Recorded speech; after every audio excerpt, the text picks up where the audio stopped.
2 on Radio IQ. Funding for Here and Now comes from MathWorks, creator of MATLAB and Simulink software for technical computing and model-based design. MathWorks, accelerating the pace of discovery in engineering and science. Learn more at mathworks.com. And WBUR presenting Endless Thread, a podcast about the Internet's untold histories and unsolved mysteries, from stories about a mountain of dishware in the woods to the world's largest glitter consumer. Endless Thread. Listen wherever you get your podcasts. It's Here and Now. An American video blogger is under arrest in India for sneaking onto a remote island in the Indian Ocean. Indian police say the man set foot on North Sentinel Island. It's one of the Andaman Islands in the Bay of Bengal. It is illegal to go within 3 miles of that island. That's to protect the Sentinelese people. Historically, they have shunned most interaction with the outside world. Survival International is one of several NGOs campaigning for indigenous rights. It has spoken out against outsiders contacting the Sentinelese. And the director of Survival International, Caroline Pierce, joins us now. Caroline, welcome. Thank you, Scott. This American's name is Mikhailo or Viktor Polyakov. Your group calls his actions reckless and idiotic. Why? Well, what he did, it's not only illegal, it's incredibly dangerous.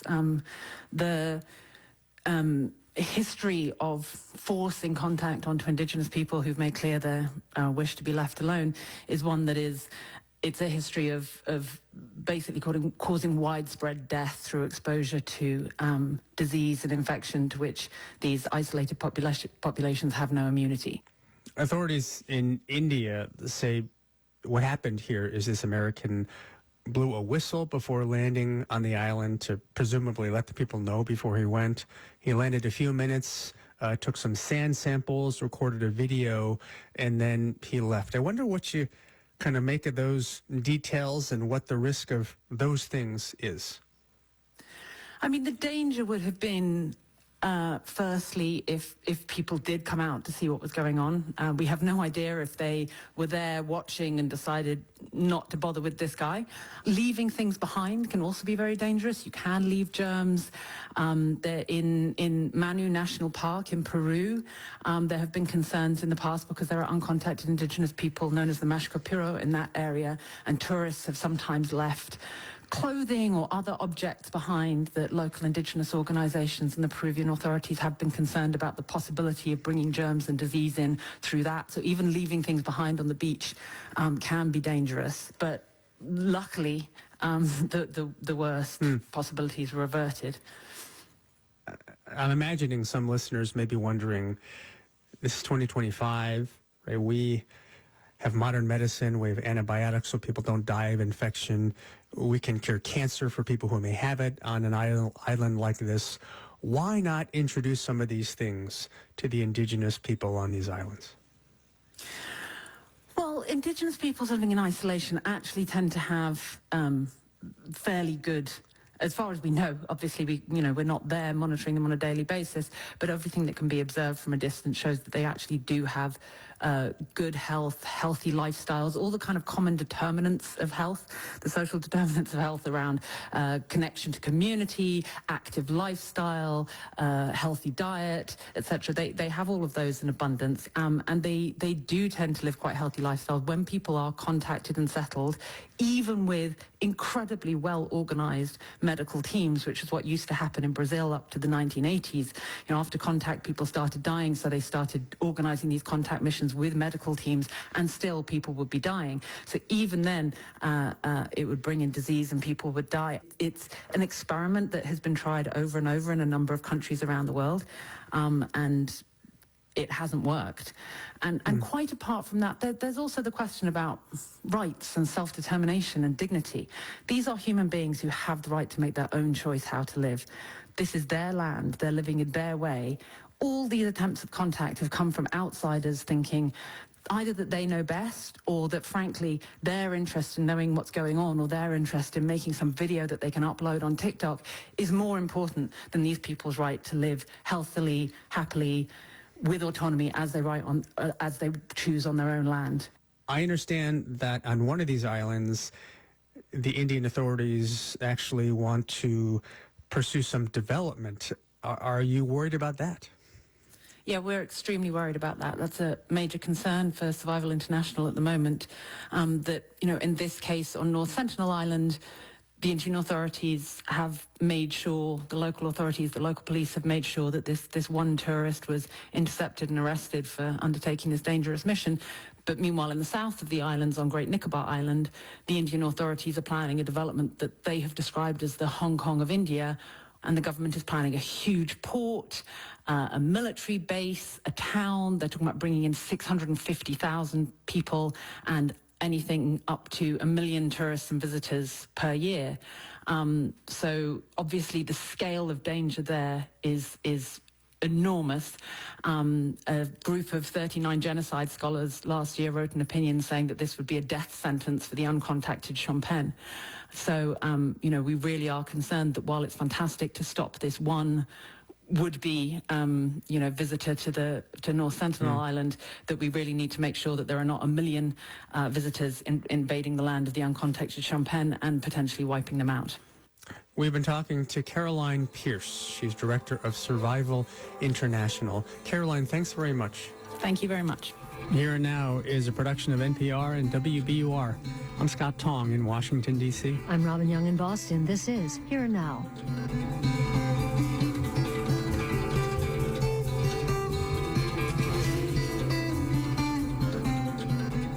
Funding for Here and Now comes from the listeners of WBUR Boston, where the program is produced, and Viking, dedicated to creating.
Pastor Chris Buttery and invite him to come forward to the podium.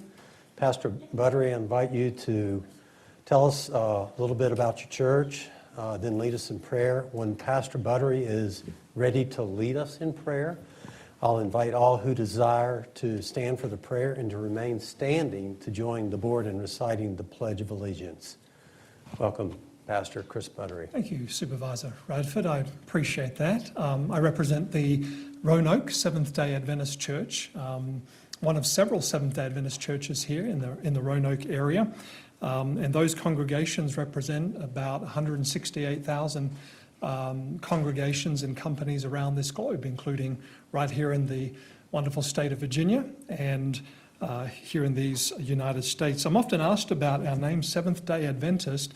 We're a Christian Bible-believing church denomination who observes the seventh-day Sabbath of the fourth commandment, according to the Ten Commandments, and who believes in the second advent of Jesus Christ, who said, I will come again.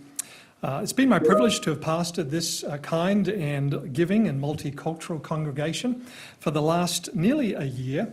Our mission is simply that mission that is aligned with Jesus, who said, "I came to seek and save that which is lost." And like our Saviour, we adopt a holistic preaching, teaching and healing ministry.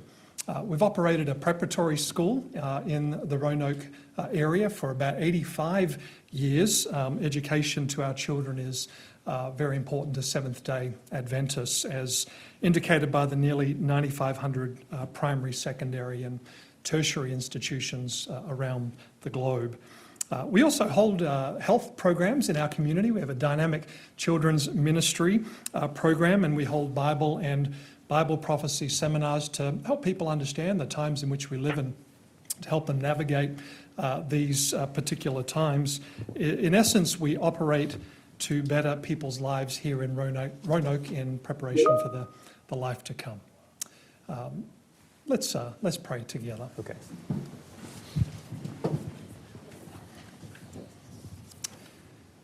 Oh, Eternal Father in heaven, what a privilege it is to gather here today in this place at this time. We're grateful that we have free access to you through Jesus Christ, the Word who was made flesh, the one who was full of grace and truth. And we come to you in his name today.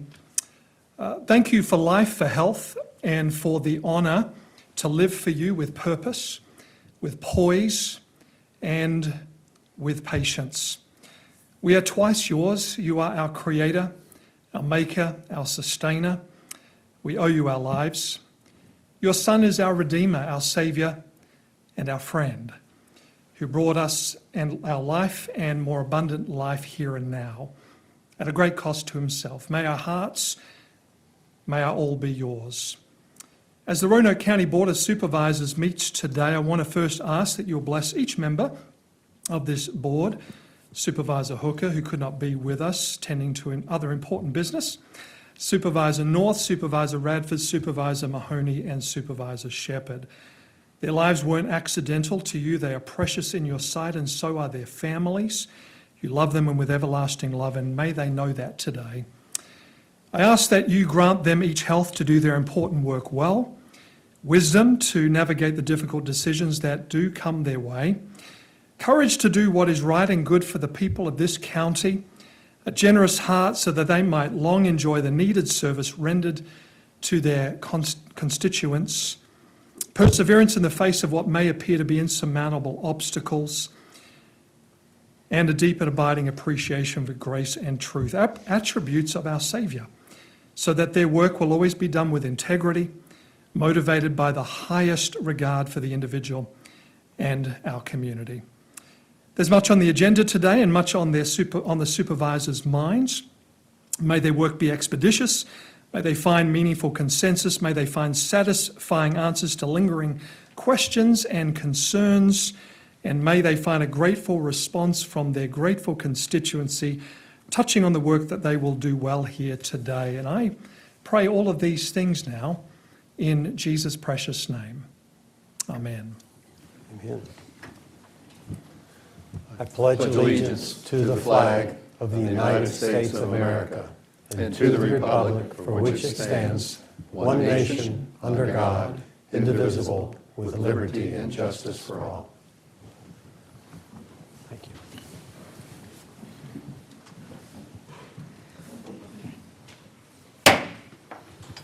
Good afternoon and welcome to our meeting for April the 8th, 2025. Regular meetings are held on the second and fourth Tuesday at 2 p.m. Public hearings are held on 6 p.m. on the fourth Tuesday of each month. Deviations from the schedule will be announced. The meetings are broadcast live on RVTV, Channel 3, and will be rebroadcast on Friday at 7 p.m. and on Sunday from 10 a.m. until 5 p.m.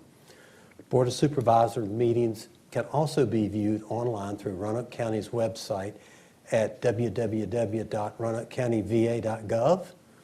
Individuals who require assistance or special arrangements to participate in or attend Board of Supervisors meetings should contact the clerk to the board at 540-772-5700. at least 772-2005, at least 48 hours in advance. I ask you that you please turn off all your cell phones or place them on silence. We move to item A, opening ceremonies. Item 1 is remote participation approval. I was notified in writing by Supervisor Hooker that she would be unable to physically attend this meeting because she's assisting a family member who is recovering from a medical procedure. She requested to participate in today's meeting by telephone. Pursuant to the board's policy for participation in meetings through electronic communication, which was adopted by this board on September 28, 2022, I notified her that her request complied with the board's policy and was approved. Her request and my determination, along with a copy of the policy, was thereby shared with you by email. At this time, I invite Ms. Hooker to again state her request for the record and to ensure that all members of the board can hear her. Good afternoon, Mr. Chairman and fellow board members. I today am out assisting a family member who is recovering from a medical procedure and am unable to join you in person. I am in a private room, which is conducive to allowing me to participate in today's meeting by telephone. If the board goes into closed session today, no third party will be able to hear or otherwise observe the closed meeting. If anyone was unable to hear Ms. Hooker's voice, please so indicate by raising your hand. Seeing none. The board must now vote to, number 1, ratify my decision that Ms. Hooker's request is in accordance with the board's policy on remote participation, and number 2, confirm that Ms. Hooker's voice can be heard by all persons at this location. All in agreement, please state yes when the clerk calls your name. Will the clerk please call the vote excluding Ms. Hooker? Mr. North? Yes. Mr. Mahoney? Yes. Mrs. Shepherd? Yes. Mr. Radford? Yes. Thank you. It's confirmed that Ms. Hooker's request is in accordance with our policy and that all can hear her. Her remote participation is approved. Welcome, Martha. Thank you. Number 2, will the clerk please call the roll? Mrs. Hooker? Here. Mr. North? Here. Mr. Mahoney? Here. Mrs. Shepherd? Here. Mr. Radford? Here. Sorry for all that, folks. We had to do it. We move to item B, request to postpone, add to, change the order of the agenda items. Are there any requests to postpone, add to, or change the order of the agenda, fellow board members? No, sir. Nope. Okay. Mr. Kaywood. Yes, Mr. Chairman, have 2 changes I'd like to request. The first is to add an item K1, which would be a work session to review some proposed updates to the FY 25-26 budget.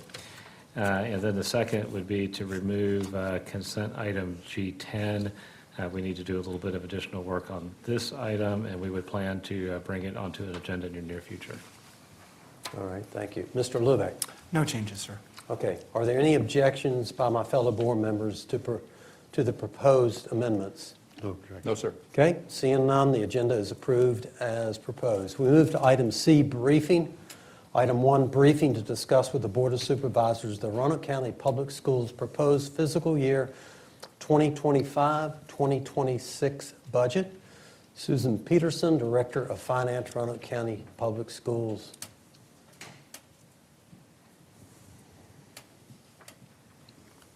Welcome, Ms. Peterson. Good afternoon, Mr. Chair and members of the board. Thank you for the opportunity to present the 2025-2026 annual budget for Roanoke County Public Schools as was adopted by the school board on March 20th and conveyed to the county on March 21st. An entire copy was handed to you in paper form, I hope, and it should also be in your board packet. Over the past several months, the school board has worked diligently to craft a budget that is fiscally responsible, transparent, and student-centered. We held 4 budget work sessions and a public hearing to obtain input from our community. The total proposed budget is $282.8 million. The breakdown of our revenue sources is 42% from the Commonwealth, 35% from the county, 19% from internal transfers, insurance premiums, and other miscellaneous sources, and 4% from federal funds. State SOQ is based on March 31st average daily membership, also known as March ADM. To project March ADM for 2026, we consider multiple data points, including grade level progression, VDOE, and Weldon Cooper estimates, fall and current enrollment. We landed on an ADM estimate of 13,160, which is midway between the VDOE estimate and the grade level progression. As required, our budget ordinance is organized by functional category, and within these categories, we have instruction. I am going through these from largest to smallest, and so it's not left to right, just if in case you're following along. For instruction, we have $154.5 million. This is our largest investment, and it's covering our classroom instruction, support, and materials. The non-categorical is $36.9 million, and this is including internal service funds and student activity funds. Debt and transfers is $24.5 million. This is including $11.3 million returned back to the county for debt service, future capital funding projects, and the Comprehensive Services Act. The rest is allocated to internal fund transfers. Operations and maintenance is $20.1 million. This is to keep our buildings safe, clean, and operational for effective learning. Technology is $15.5 million. This is covering security systems, infrastructure, student laptops, and software. People transportation is $10.3 million, ensuring safe and reliable transportation for our students to our schools and back home again. Attendance, administration, attendance, and health is $9.8 million, supporting division leadership, attendance, and school health services. School food services is $6.9 million, providing nutritious meals for students' success. And facilities is $1.2 million for construction, site improvements, and long-term capital needs. This budget reflects a thoughtful investment in student achievement, staff support, and operational excellence. I am having computer problems, so I'm sorry. This budget was addressing several critical areas.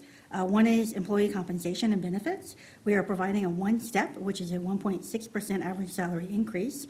We do acknowledge that this is not enough, as it is not shifting our scale so that we can keep up with our neighbors. We are including funds to cover paid leave, cash payouts. We are adding a national board certified psychologist stipend for those who have the degree as an incentive to retain and attract folks. Under our health, insurance, and wellness, we are introducing HMO options and a high deductible health plan, along with a health savings account for employees enrolled in our wellness program.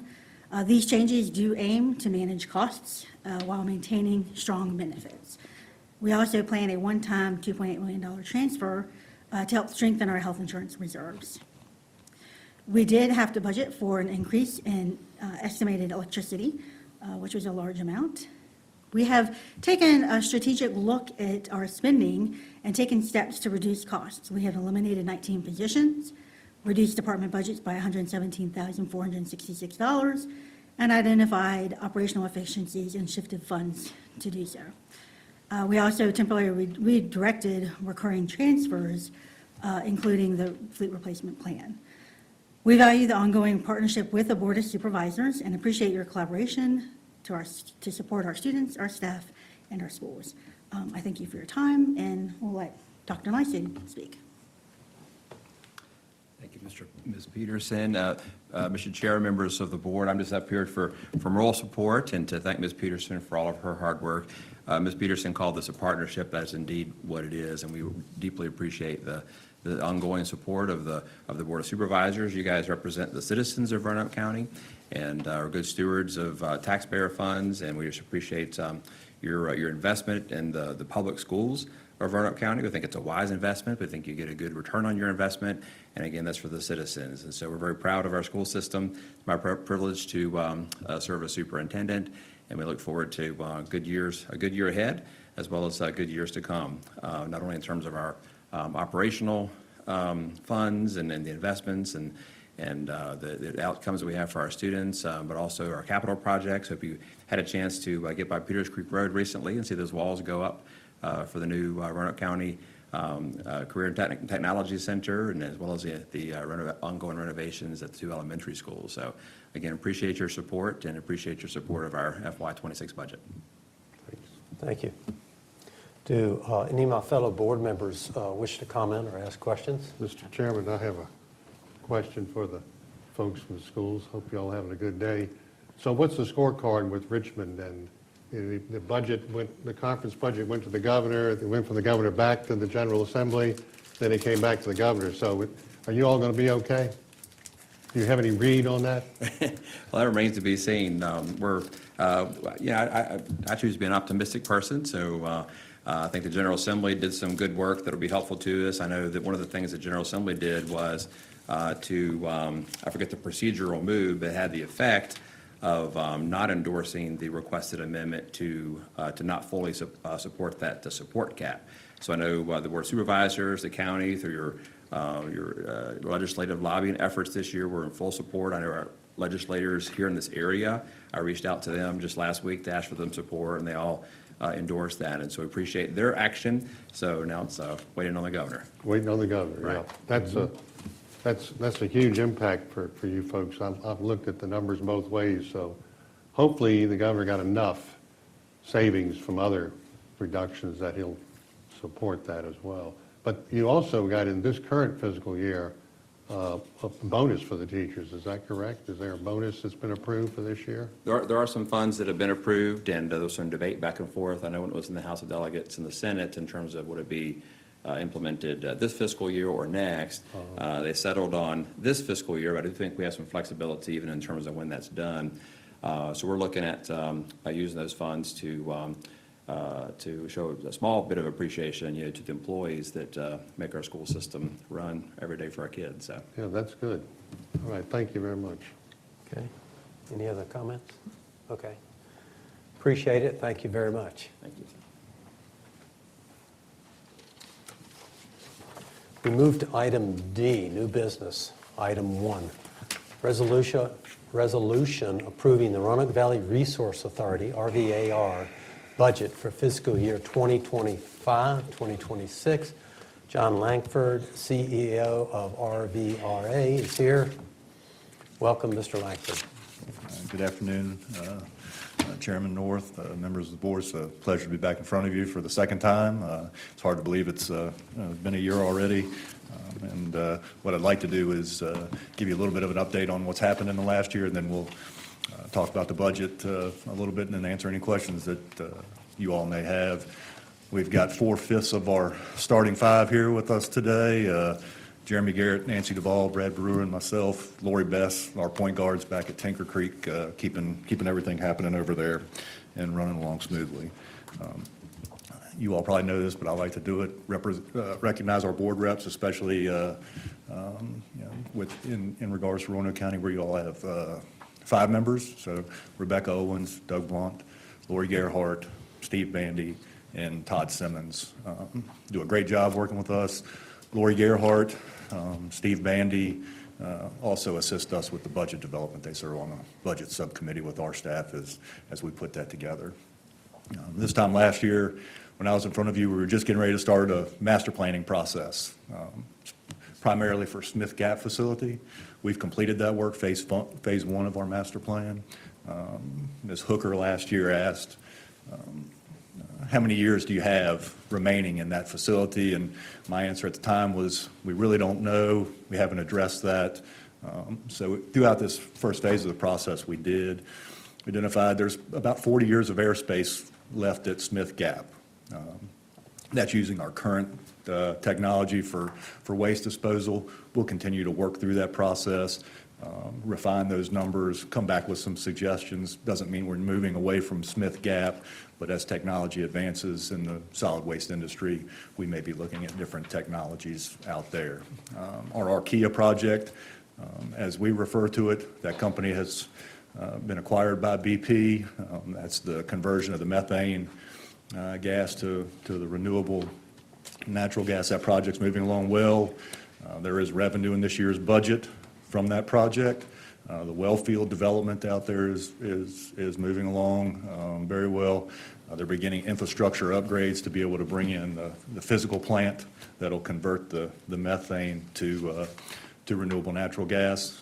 We have some payments already programmed into the budget that are due to the authority, even if the plant doesn't come online by July 1. Depending on how quickly they're able to build out the infrastructure, it's a packaged plant. So once the infrastructure is in place, it comes in on skids, and so that'll move very quickly. We don't anticipate it by July 1, but you do have some revenue in the budget this year to offset that performance deadline date. Two things occurred this year. I'd also like to recognize the folks that live along the Hall Road out there, all of our neighbors. We had hurricane, and then significant snow, rainfall that followed that resulted in runoff. So we were operating outside of normal hours, hauling a lot of the leachate back to Salem. Folks along the Hall Road have been great to work with, good neighbors. And so I'd like to just publicly recognize them as well, because we were working 7 days a week, sometimes 12 hours a day, running up and down that road. Get into the budget very quickly. Our board at their March 26th meeting approved the budget. Fiscal 26 year budget is $19,116,734. That's a $2.367 million increase, or approximately 14% from the previous fiscal year. We continue to work through our budget, make adjustments to it, and make changes to it. Brad Brewer has been instrumental in doing that work for us. He's taken over the budget process the last 2 years. Included in the budget is a $1.50 per ton increase on your municipal waste rate. The impact to each local government, our 4 members, Roanoke City, Roanoke County, Salem, Vinton.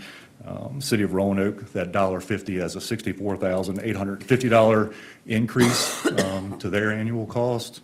Roanoke County, even though the increase is $1.50 per ton, as Brad has gone through the budget and looked at tonnages and historics, that actually results in a reduction in your annual costs. As we had explored those tonnages, we found out that some projections from years past on tonnages weren't reflective of what we're seeing today. So that's actually a reduction of $62,700 for Roanoke County. Vinton's $4,355 increase. Salem, $23,850 increase. When you do all that math, that $1.50 per ton increase only nets the Resource Authority $30,355. Stood in front of you last year, unable to fund capital, unable to fund equipment replacement as part of our budget process. This year, because of the Archaea money, some increases in contracted municipal waste that we're seeing, and then also some additional contracts that we've been able to secure in the course of the year. We're able to fund small capital projects at Smith Gap, Tinker Creek, and then the replacement of some equipment, which is detailed in the spreadsheet in the back of the budget. So excavator at Tinker, excavator at Salem, and a yard truck that we've used to spot trailers at Tinker, all scheduled to be replaced this year. Be happy to answer any questions that you may have. I believe you have the full budget now. We did have an issue with copying on our side that we noticed yesterday, as we hit the one-sided button instead of the two-sided button when we were making copies. So apologize for that. I got it. Be happy to answer any questions you may have. Okay, thank you, Mr. Lanford. Anybody have any questions for Mr. Lanford? No questions. Yes.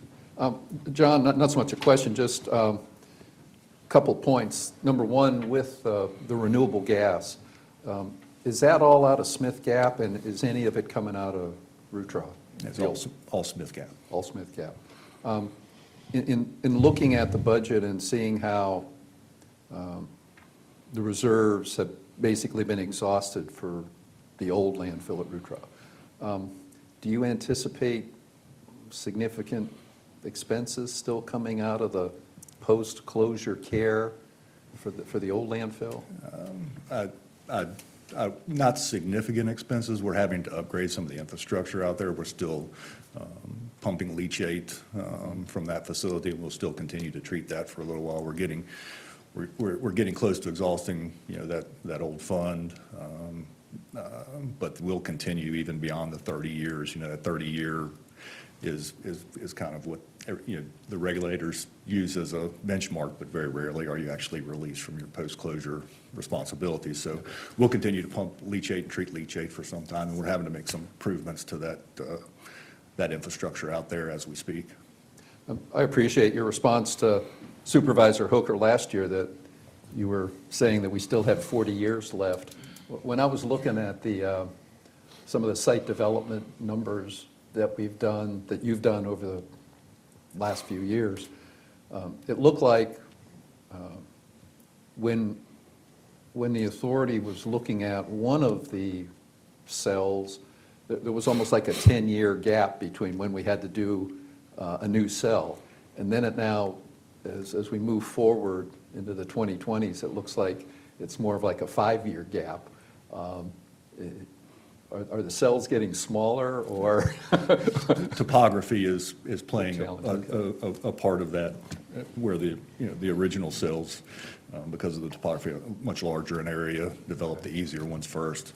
We're moving down into some more difficult topography now. And so the current cell we're in, we had just opened last year when I came to you, and we're 14 months into operation of it. It's projected to last 6 years. We're running airspace reports, and we're just under 4.98 years of remaining airspace. So we're beginning to plan for the next phases. We do have 2 remaining cells in the current Part B permitted area. We will have to, the Part A area will, as we expand into that 40 years, we'll have some permits that need to be issued for Part B expansion to get us that full 40 years. Yeah, just looking at some of the capital expenses for creating a new cell, it's shocking. The numbers are significant. Yeah, they'll continue to increase. Thank you. Yeah, I just want to, you answered the question I had, and that was 40 years of life left at the current technology. 40 years really isn't a long time, although most of us here probably won't be around. So just for old time's sake, I'm reading about Campbell County. They've been going back and forth what they're going to do, and it's here 1 minute, it's not there. This takes a long time to plan. Are we going to be able to stay up there in that current area? Do we have any additional acreage that hasn't been approved in that area, or are we going to have to look for another new location in 40 years?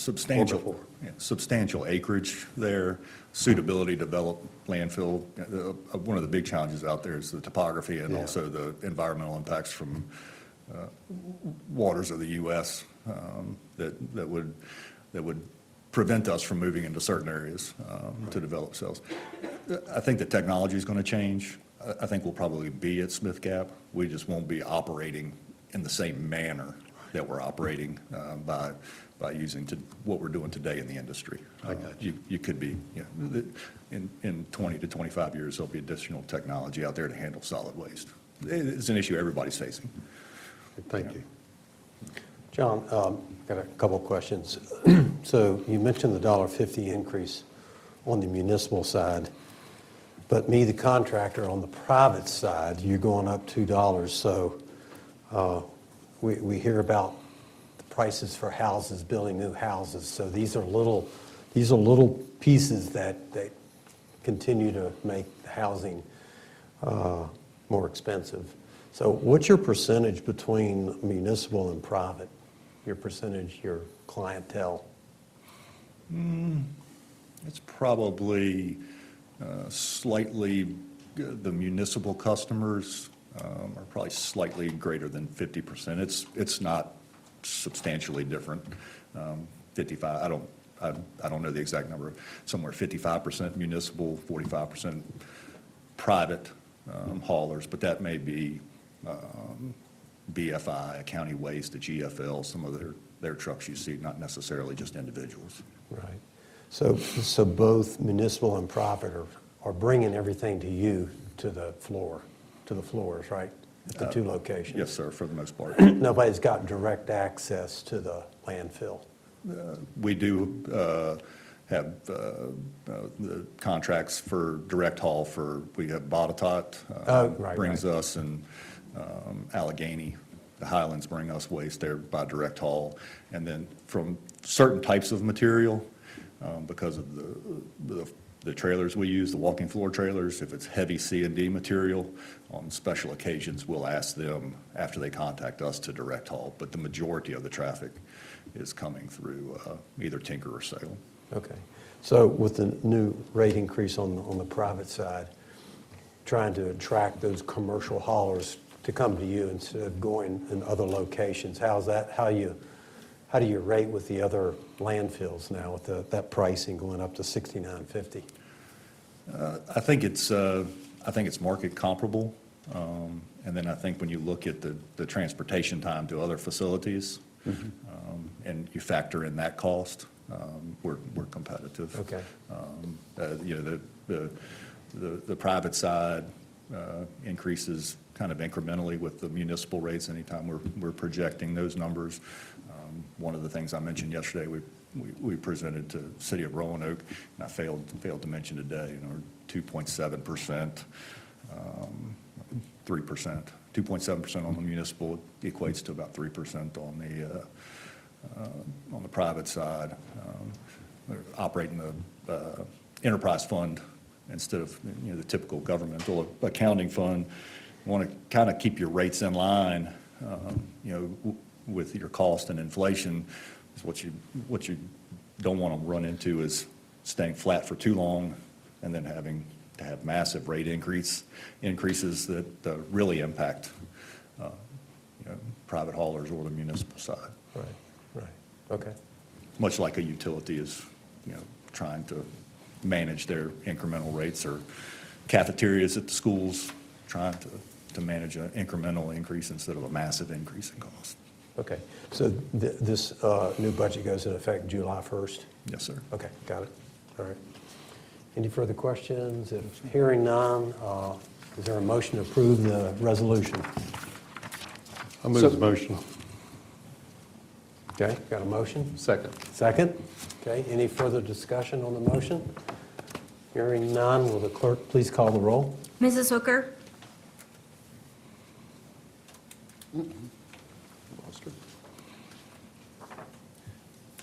Yes. Mr. North? Yes. Mr. Mahoney? Yes. Mrs. Shepherd? Yes. Mr. Radford? Yes. Thank you. Thank you all very much. Appreciate it. We move to item 2, resolution approving the FY 2025-2026 budget for the Roanoke Regional Airport Commission. Mike Stewart, Executive Director of the Roanoke Regional Airport Commission. Welcome, Mr. Stewart. Good afternoon, Chair Radford and Supervisors, staff. Always a pleasure to be here with you, and once again, I'm not asking for any money, so hopefully we can get a yes out of it. And that goes true with this current year, fiscal year 25's budget. We are anticipating ending well above our budget amount of margin for this year in July. And for next year, it's with pleasure that I enclosed and should already have your 25-26 operating budget. The budget was adopted by the Commission at its meeting on March the 25th, and also as a separate listing of our capital expenditures that are expected to be over $100,000 in the next year. And this is all per the Code of Virginia and getting your approval before we go forward. The total operating budget for the airport revenue is $15,939,000, with expenses of $14,468,000 and producing a net operating income of $1.470 million for fiscal year 25-26. Our capital budget is about the same, $14,632,784.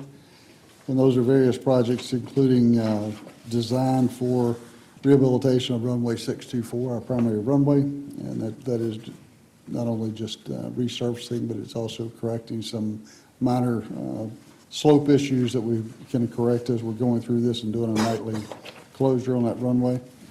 We'll also begin work on taxiway Bravo 1, Bravo 5, and a whole apron, again resurfacing and fixing some old asphalt that's been out there for quite a few years.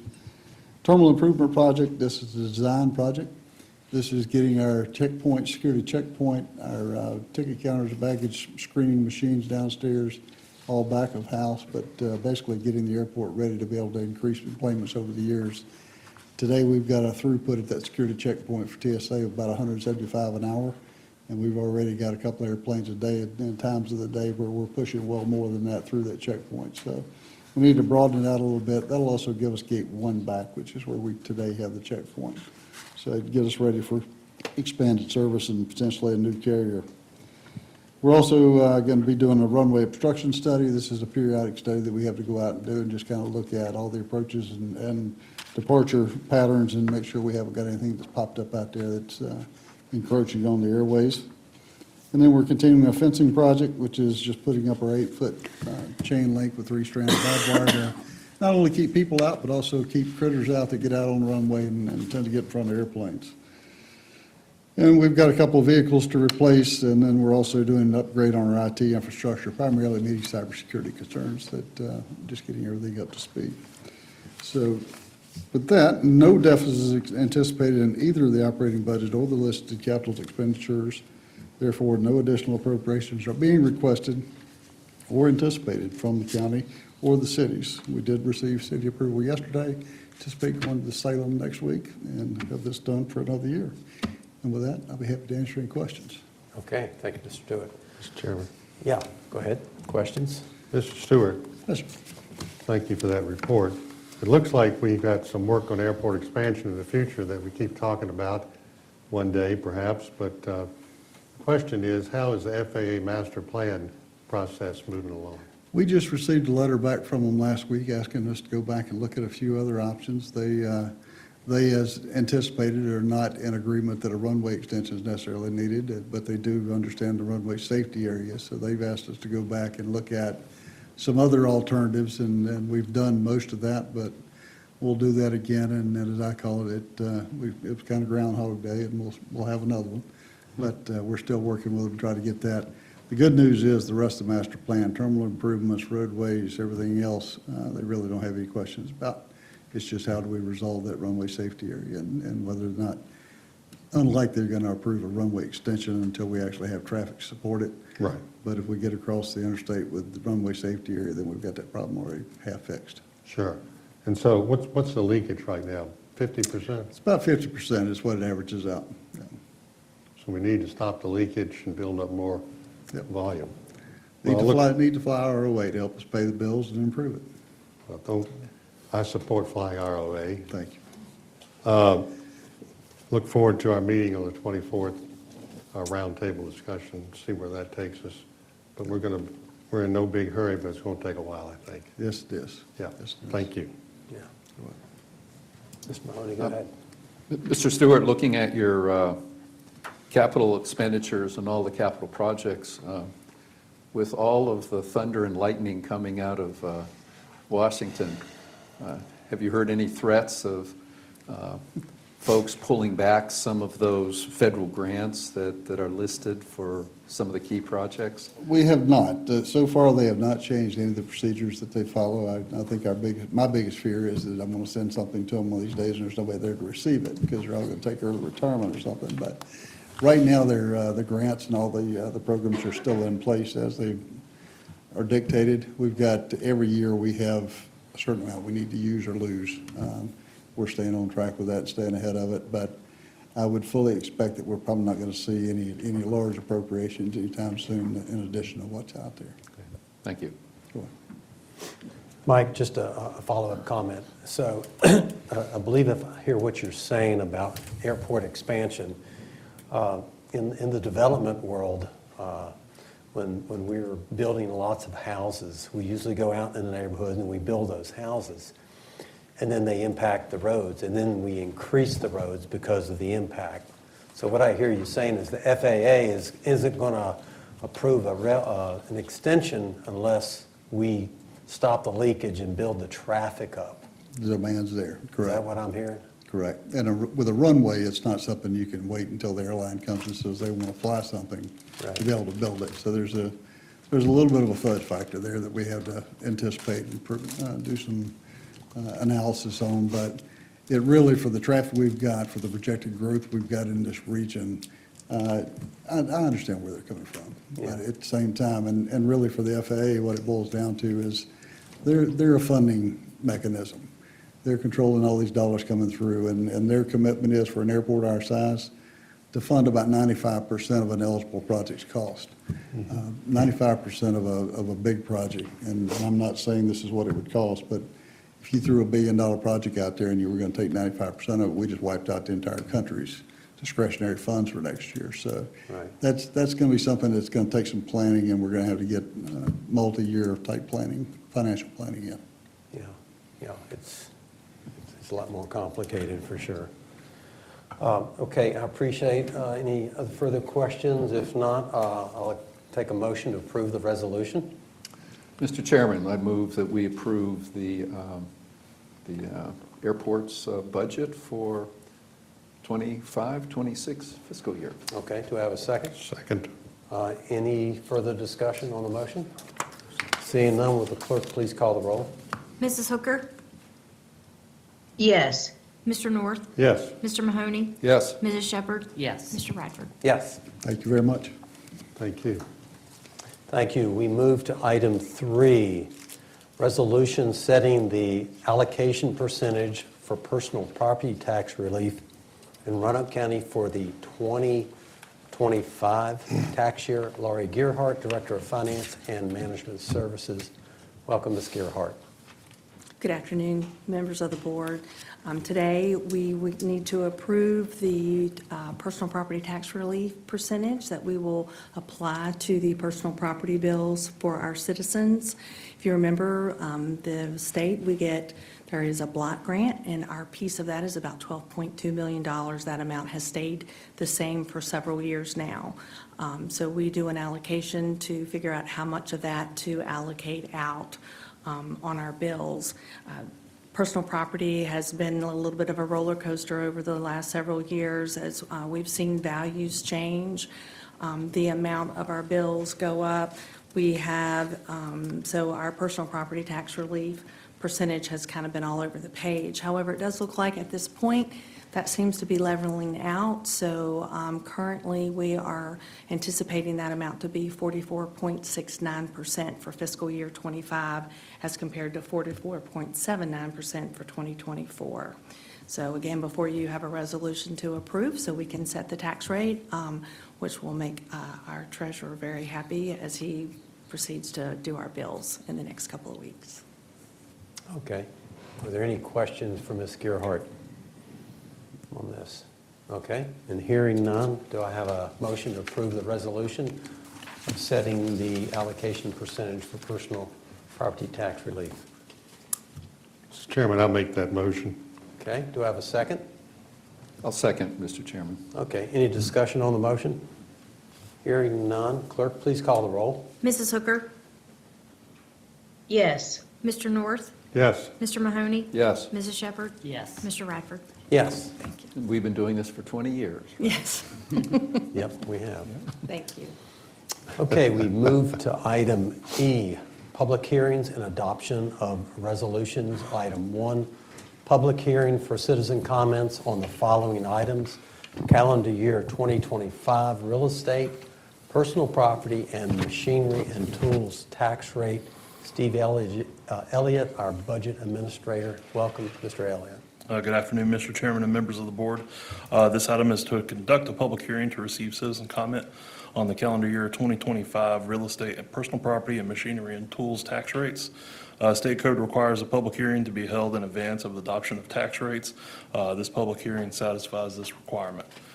Staff recommends conducting the public hearing to satisfy the state code requirements and receive citizen comment on the calendar year 2025 real estate, personal property, and machinery and tools taxes. Okay, are there any questions for Mr. Elliott? Okay. In hearing none, I'll open the public hearing. Do we have anybody to speak? okay, for this item. Okay, with that said, I'll close the public hearing. Then we move to item 2, request to adopt the following tax rates. Item 1, resolution setting the tax rate on real estate in the county of Roanoke for the calendar year 2025. Mr. Chairman, I move motion 2A to adopt the proposed resolution setting the tax rate on real estate situate in the Roanoke County for calendar year 2025 at a tax rate of $1.03 per $100 of assessed valuation.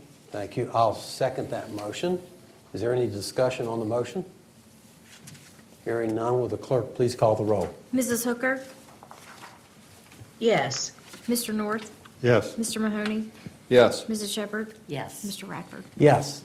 We move to item B, resolution setting the tax levy on personal property situate in the county of Roanoke for the calendar year 2025. Is there a motion to adopt the proposed resolution setting the tax levy on personal property situate? So moved. Okay, that's for at a rate of $340 Yeah. per $100 of assessed valuation for the calendar year 2025. Thank you. Do I have a second? Second. Thank you for the second. Is there any discussion on the motion? Seeing none, will the clerk please call the roll? Mrs. Hooker? Yes. Mr. North? Yes. Mr. Mahoney? Yes. Mrs. Shepherd? Yes. Mr. North? Nope. Mr. Radford? Yes. We move to item C, resolution setting the tax levy on a classification of personal property, machinery, and tools situate in the county of Roanoke for calendar year 2025.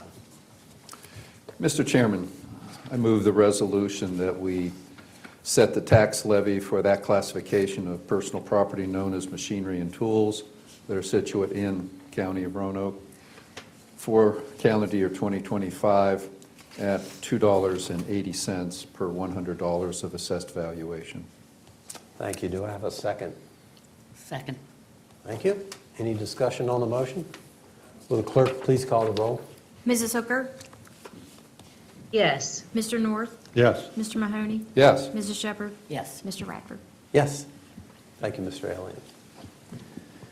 We move to item 3, resolution authorizing the discontinuance of a .19 mile portion of State Route 863 Dutch Oven Road, which is currently in the Virginia Department of Transportation's secondary state highway system in the Catawba Magisterial District. Megan Cronice, Assistant Director of Planning. Welcome, Ms. Cronice. Thank you very much. Good afternoon, Mr. Chairman and members of the board. The Dutch Oven Road Bridge over Mason Creek, located .03 miles south of the Dutch Oven Road intersection with Route 311, was closed by VDOT in 2009 due to the deteriorating condition of the bridge and traffic safety issues. Dutch Oven Road was previously Old Route 311 and prior to 2009 was used as a cut-through to avoid the previous traffic signal located at the intersection of Route 311 and Route 419, which is now a roundabout. Neighborhood residents contacted Roanoke County in July 2024 about dumping issues taking place near the closed bridge that included construction materials, trash, and deer carcasses. To attempt to resolve the dumping issues, Roanoke County staff contacted VDOT about possible options and decided to request that VDOT discontinue maintenance of a portion of Dutch Oven Road, where Roanoke County owns land on both sides of the road for Hinchy Park. If a portion of the road is discontinued, the right-of-way remains for public access, but VDOT would no longer maintain the roadway, so it can be gated to restrict vehicular access. VDOT would construct a small turnaround in front of the gate to allow for the public, VDOT, and Roanoke County service vehicles to use. To meet state code requirements, staff opted to hold a public hearing rather than a willingness to hold a public hearing, and has publicized it in the following ways. An advertisement was run in the Roanoke Times on March 6th and on March 23rd, 2025. A registered letter was mailed to the property owner adjacent to the proposed discontinued portion of the roadway, which is the Roanoke County Board of Supervisors. Informational letters about the proposed discontinuance and public hearing were mailed to 8 property owners and renters between the proposed discontinued section of the roadway and Route 419, and 3 signs were posted along Dutch Oven Road leading up to the portion of the roadway proposed for discontinuance. Staff received 1 email from a Dutch Oven Road resident asking how the proposed plan will reduce unwanted activities, if police surveillance would continue, if no parking signs would be placed along the road, if road closed signs would be posted near the Hanging Rock Battlefield Trail parking lot to reduce vehicle traffic, and if a camera could be placed near the turnaround to reduce parked cars and to improve safety for walkers. Police surveillance will continue, and we will work on a plan for the no parking signs. The existing road closed signs will also be relocated when the closure is complete. Because Dutch Oven Road was formerly a primary route, Route 311, the Commonwealth Transportation Board must consider the proposed discontinuance request at its next available meeting, which may be May 20th, 2025. There is no fiscal impact associated with this resolution, and when all approvals are obtained from VDOT, a gate will need to be purchased and installed across the road. Staff recommends adoption of the resolution. I'm happy to answer any questions you might have. Okay, are there any questions for Ms. Cronice? Okay, and seeing none, then I am going to open the public hearing. Do we have anyone signed up? All right, I am going to close the public hearing. Do I have a motion to approve the resolution? Motion to approve. I really appreciate all the work. I really appreciate all the work that staff has done to make this a reality and towards a solution for the citizens in that area. Thank you. Do I have a second? Tammy? Second. Tammy, second the motion. Is there any discussion on the motion? Will the clerk please call the roll? Mrs. Hooker? Yes. Mr. North? Yes. Mr. Mahoney? Yes. Mrs. Shepherd? Yes. Mr. Radford? Yes. Thank you. We move to item F, appointments. Do any board members have an appointment that has not been given to the clerk and included in the board report for agenda item F? And seeing none, is there a motion to approve the list of appointments set forth in the board report? I move the list of appointments that are set out in our board report to the Virginia Blue Ridge Board of Directors, Mr. Cawood and Mr. Blunt. Okay, very good. Do I have a second? Second. Thank you. Any discussion on those appointments? Okay, and hearing none, will the clerk please call the roll? Mrs. Hooker? Yes. Mr. North? Yes. Mr. Mahoney? Yes. Mrs. Shepherd? Yes. Mr. Radford? Yes. We move to item G, consent agenda. All matters listed under the consent agenda are considered by the board to be routine and will be enacted by one resolution in the form or forms listed below. If discussion is desired, that item will be removed from the consent agenda and will be considered separately. Earlier, we had removed G10. Does any board member wish to remove any item from the consent agenda for discussion? No necessity to remove it from the agenda, but I would like to point out and maybe say a thank you to Walmart. Walmart is providing two grants, both monetary grants, one for paying for free haircuts for kids, for cuts with cops, and then also some money for the county's Parks and Rec eggs extravaganza. Just say thank you, Walmart. But with that, I would move we approve the 11 items that are listed in our consent agenda. Minus one. Yeah, okay. Motion to approve. Do I have a second? Second. Thank you. Any discussion on the motion? Will the clerk please call the roll? Mrs. Hooker? Yes. Mr. North? Yes. Mr. Mahoney? Yes. Mrs. Shepherd? Yes. Mr. Radford? Yes. We move to item H, citizens' comments and communications. This time has been set aside for Roanoke County citizens, county property owners, and county business owners to address the board on matters of interest or concern. While the board desires to hear from all who desire to speak, this agenda item is limited to a duration of 30 minutes. Each individual speaker shall be afforded 3 minutes to speak. I do have one citizen signed up to speak in this section. So if that citizen, when your name is called, please come forward. Sorry, I'm losing my space on my here. When your name is called, please come forward and state your name and address prior to sharing your comments. Each person is permitted to speak up to 3 minutes. At the front of the podium is a light system that tells you how much time you have remaining. When the light changes from green to yellow, please share any concluding remarks. When the light changes from yellow to red, your time has ended. While the board desires to hear from all who desire to speak, we ask speakers to refrain from repeating comments already made by others. So the speaker I have today is a Michael Strange. Welcome.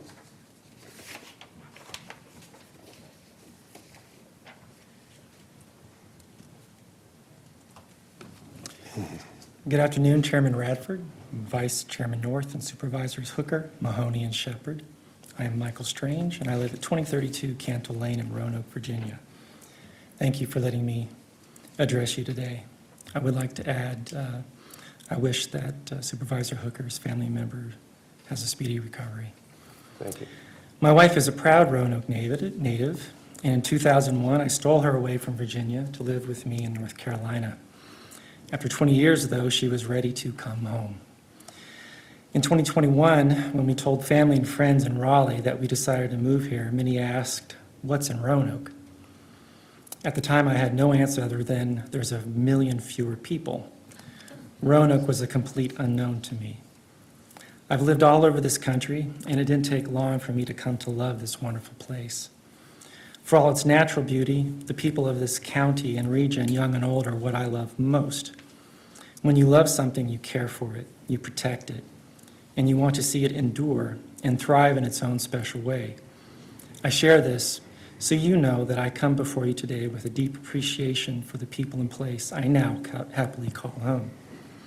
As you know, our population is aging and shrinking. For the estimated 20,000 residents of the county covered by Medicaid, more than 1 in 5, I present the following resolution and ask your consideration to include it in the May agenda for a formal vote. Resolution of the Roanoke County Board of Supervisors requesting a comprehensive study by the Weldon Cooper Center and Virginia Tech Center for Economic and Community Engagement to assess the impact of Medicaid cuts on Roanoke County. Whereas Congressman Morgan Griffin and Congressman Ben Klein recently voted in favor of a federal budget legislation that potentially includes $880 billion in Medicaid cuts, with an estimated $2.4 billion of those cuts impacting Southwest Virginia. And whereas Medicaid is a vital source of health care funding for the citizens of Roanoke County and plays a significant role in supporting local hospitals, independent pharmacies, nursing homes, home health care providers, and other health care services that serve our most valuable populations, including seniors, children, and individuals with disabilities. And whereas healthcare providers are among the largest employers in Roanoke County, and any significant reduction in Medicaid funding will undoubtedly result in job losses within the healthcare sector, threatening the economic stability of the region. And whereas healthcare careers such as doctors, registered nurses, certified nursing assistants, pharmacists, and other medical professions are vital pathways for Roanoke County students seeking stable, well-paying careers.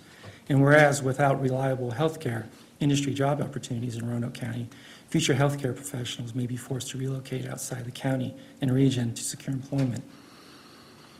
And whereas Roanoke County's financial stability is closely tied to the health of our local economy, and reductions in medical funding could have a severe fiscal impact on the county budget, the Roanoke County school budget, and other essential services. And whereas the Weldon Cooper Center for Public Service and Virginia Tech Center for Economic and Community Engagement has a proven track record of providing accurate, nonpartisan economic analysis and are well equipped to assess the short-term and long-term effects of these Medicaid cuts. I see I'm out of time. May I complete? Yeah, just wrap it up. Now, therefore, be it resolved that the Roanoke County Board of Supervisors hereby requests that the Weldon Cooper Center and Virginia Tech Center for Economic and Community Engagement conduct a comprehensive study in analyzing the potential impact of Medicaid cuts on healthcare sector job losses in Roanoke County and surrounding Southwest Virginia localities, the anticipated fiscal impact on the Roanoke County budget and the Roanoke County school budget, the potential economic ripple effect on local businesses and service providers that depend on healthcare revenue, and the effect these cuts may have on future career opportunities for local students pursuing healthcare-related professions.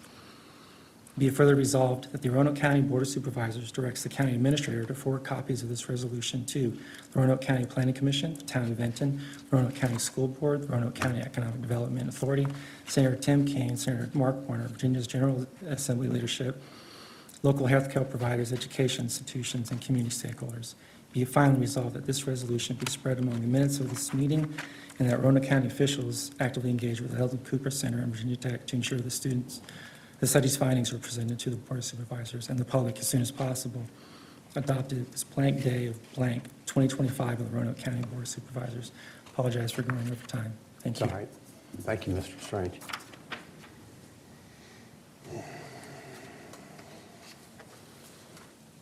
We move to item I, reports.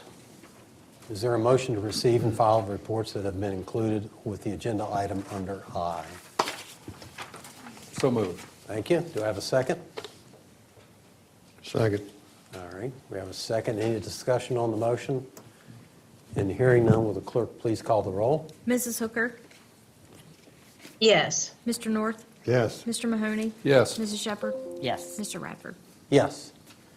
We move to item J, reports and inquiries of board members. Number 1, item 1. Mr. North, you're up. Thank you. Just a couple items, both dealing with our law enforcement group. On March 28th, I attended the police graduation, and I want to welcome the 5 new Roanoke County police officers and 2 new deputies who graduated.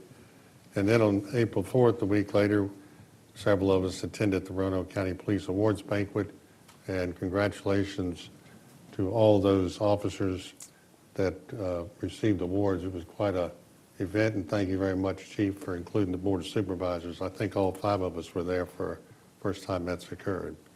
Back to the airport just for a moment.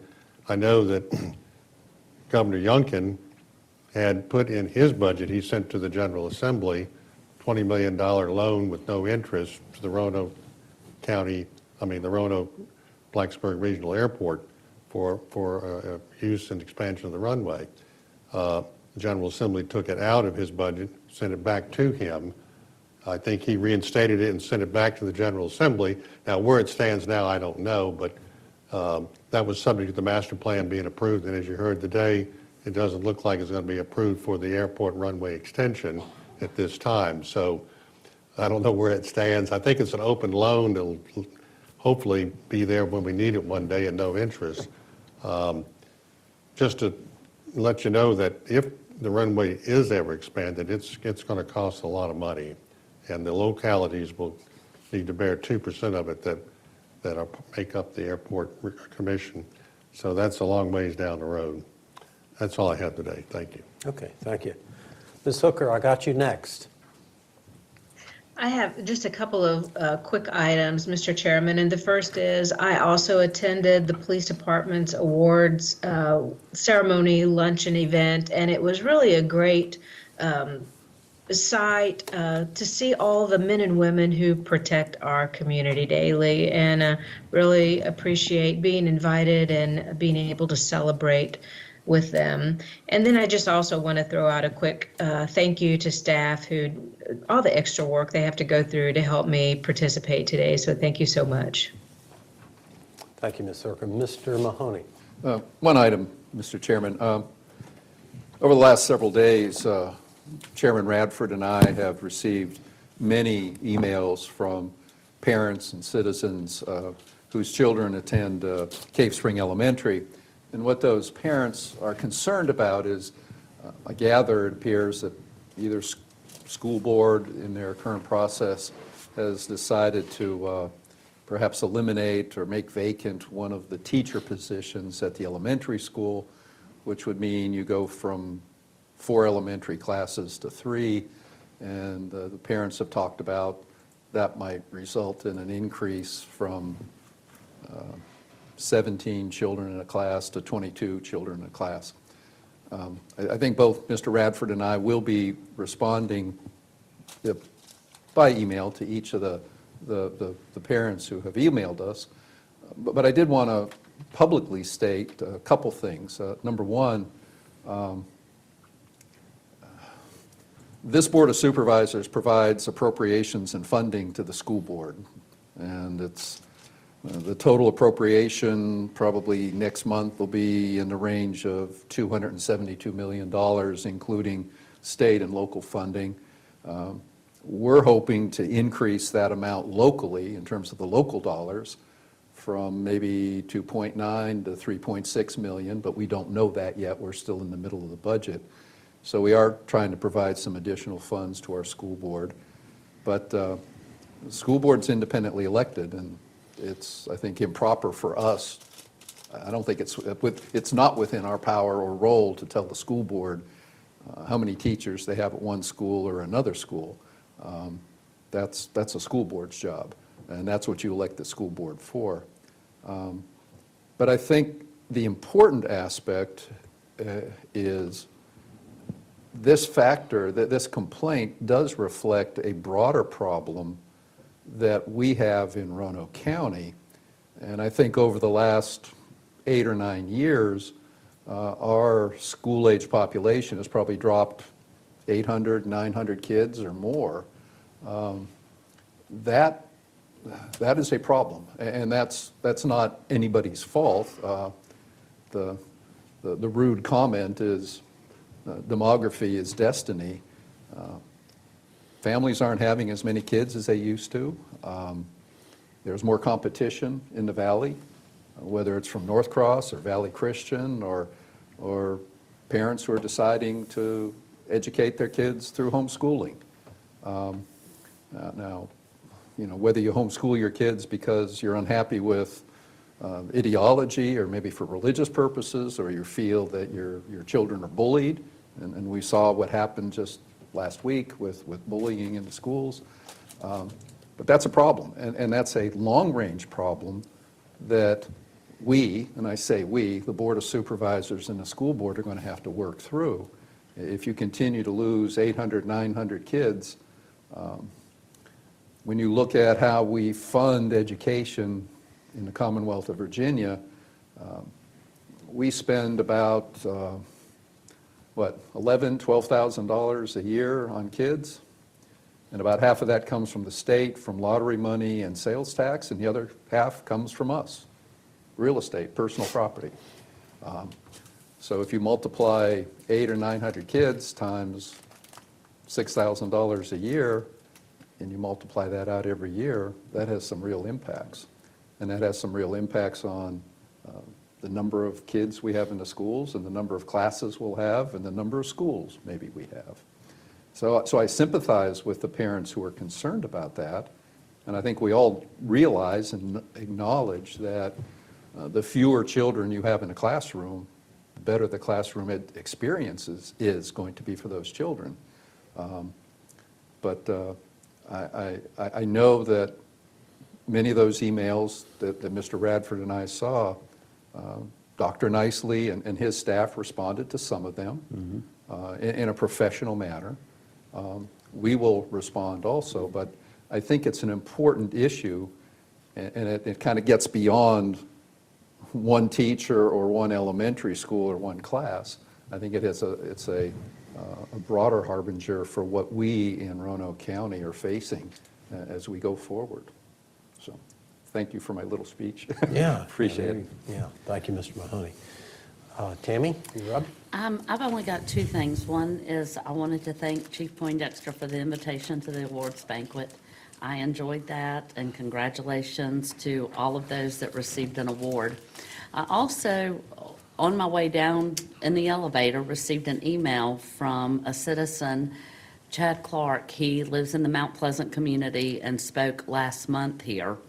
And he sent an email. He was hoping to be here to speak to the board and Chief Poindexter himself, but apparently has gotten ill today. So he sent me an email and asked me to read it. So bear with me here. I was here a month ago to put the spotlight on and draw attention to the crime and drugs situation going on in Mount Pleasant. Today, I am here for two reasons. First, to say thank you to Roanoke County Police Department, Chief Poindexter, and all of his staff for the hard work they're putting in. Everyone in our community has noticed the increase in police presence. It is making a difference, and we all greatly appreciate it. I would also like to thank our Board of Supervisors Representative Tammy Shepard for all of her hard work on this issue, as well as and for everything she does behind the scenes to better our community.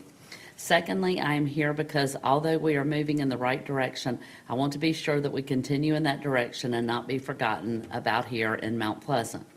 Our problems did not just pop up overnight, and we know that they will not go away overnight as well. A large portion of us are in this for the long haul to better our community, so please continue moving in the right direction and don't forget us in Mount Pleasant. Thank you again, Chad Clark. So thank you, Chief Poindexter, for all your hard work. We appreciate it. And that's all I've got. Okay, thank you. I got one item too, and just again to compliment Chief Poindexter and those award ceremony.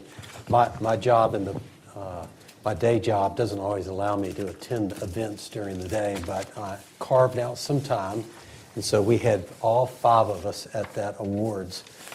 Really a moving ceremony. I appreciate that. First time I've ever been to one of those.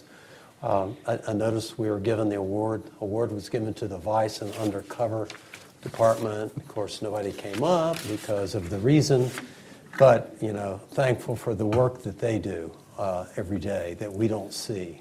It's just very gratifying. We will now move to item K, work session. Item 1, work session to review the proposed updates to the FY 2025-2026 budget. That'll be presented by Richard Kaywood, County Administrator, and Laurie Gearhart, Director of Finance and Management Services. Then we'll move to item L, closed meeting pursuant to the Code of Virginia as follows.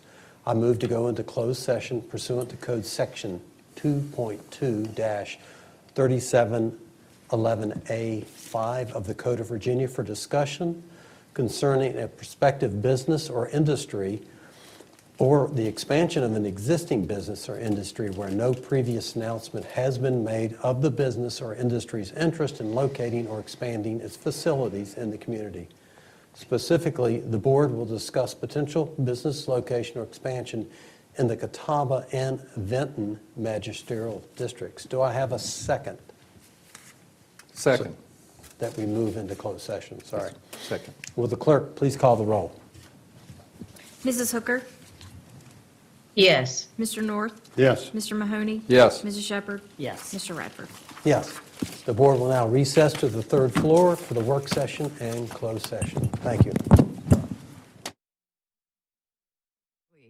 So that is a typical year. What about this past March? How did it look different?